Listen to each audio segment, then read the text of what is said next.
Have you registered for this week's upcoming Emerald Conference, which is taking place in San Diego, California on Thursday and Friday, February 15th and 16th?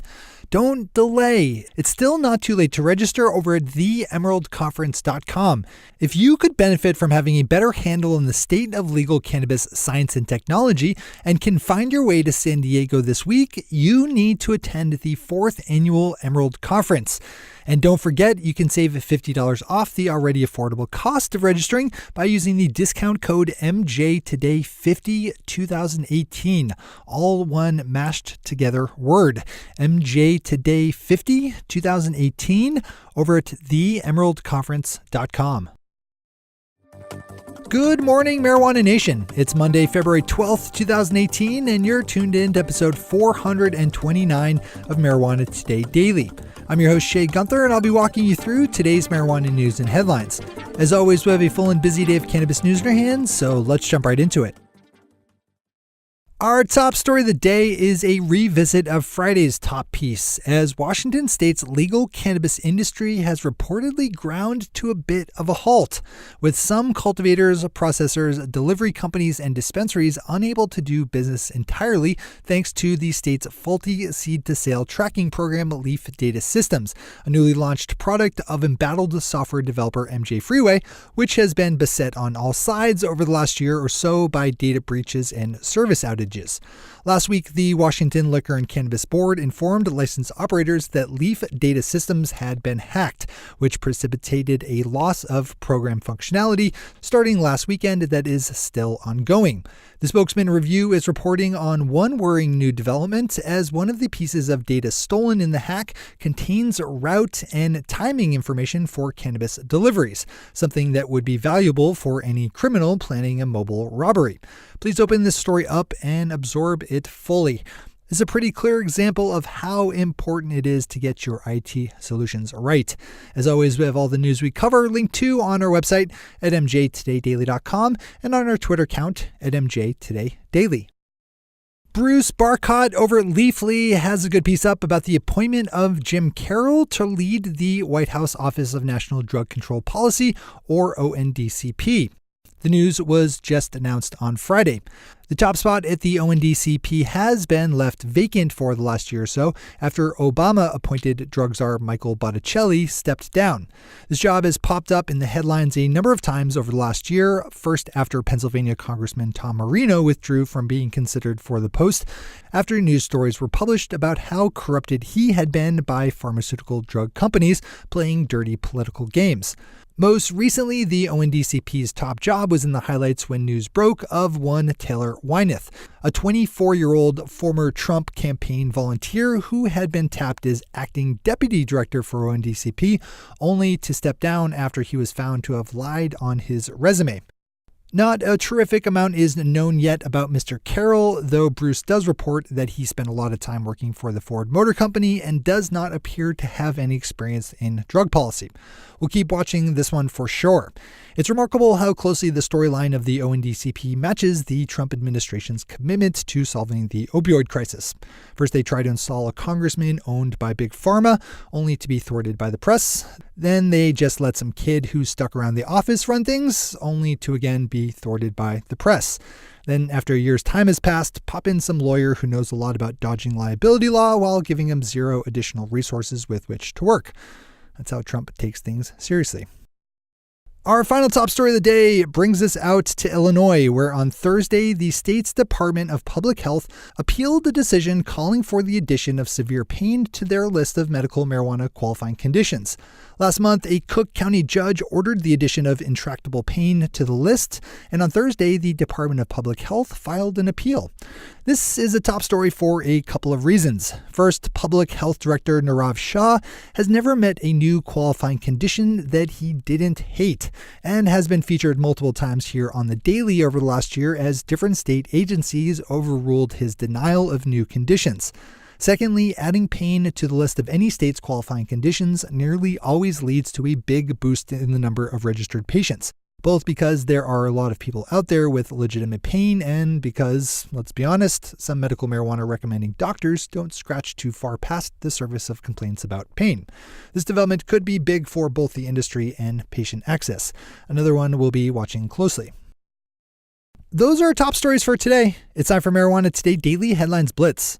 Before we blitz out on headlines, let's quickly thank our sponsor, the Herald Conference, which is happening this Thursday and Friday, February 15th and 16th in sunny San Diego, California. Our friends over at the Herald Conference, which dives into legal cannabis technology and science like no other event around, have gracefully extended a $50 discount off the already affordable cost of registering for Marijuana Today Daily listeners.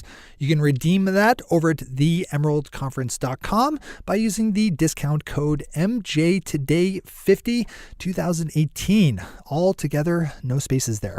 That's MJToday50 2018 at theemeraldconference.com. It's easy to remember because MJ Today is us, 50 is the number of dollars that you'll save by using the code, and 2018 is the year.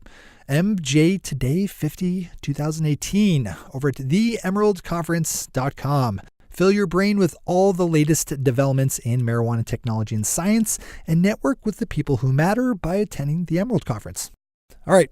Time for the Blitz. In Massachusetts, an organization made up of the state's district attorneys has chimed in on proposed regulations governing the new adult use marijuana system set to roll out later this summer. The Massachusetts District Attorneys Association sent a letter on Friday to the 5-member Cannabis Control Commission saying they were against plans to allow for marijuana delivery and for businesses to allow space for customers to consume. The commission declined to comment on the feedback and reiterated that they were open to hearing all comments about their plans.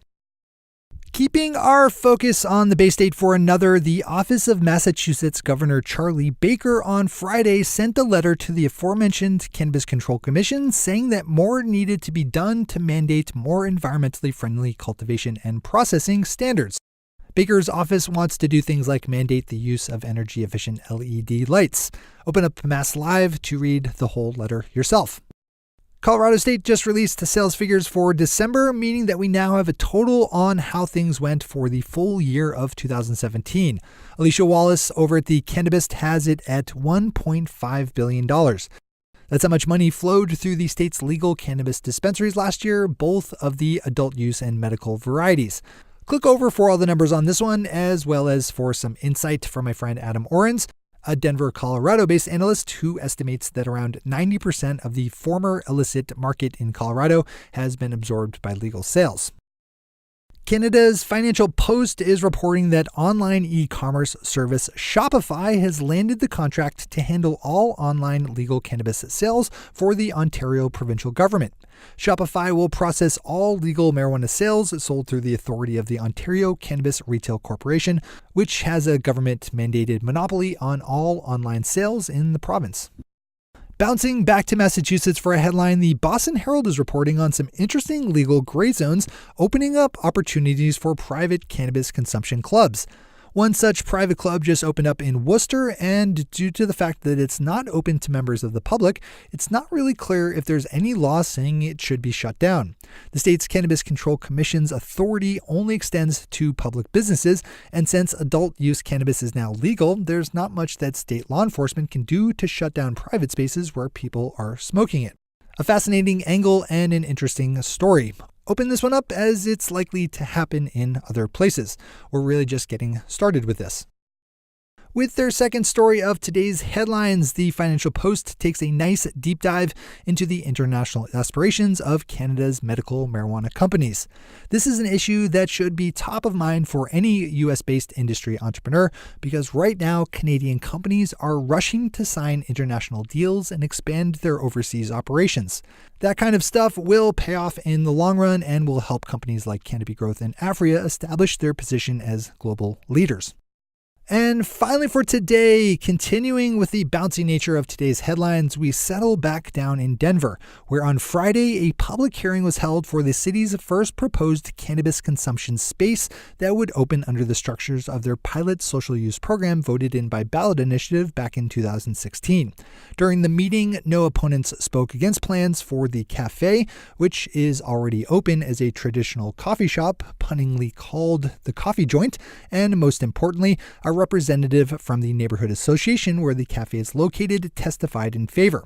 Another one we'll keep an eye on as a number of places now fight to open the first truly legal licensed consumption space. Those are the headlines and news for the day. I'll be back with you again tomorrow morning with another information-packed episode of Marijuana Today Daily. But in the meantime, if you have any stories to share or feedback to give, zip us an email to headlines@mjtodaydaily.com. And while you're clicking around the interwebs, swing over to our Twitter account at mjtodaydaily and visit our website at mjtodaydaily.com to find links to all the news we cover.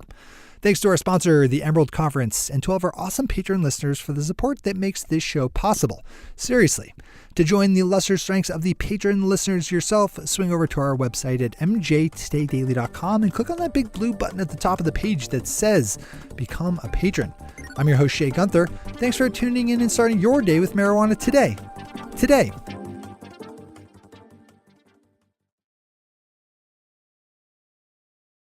One take, Shay. One take.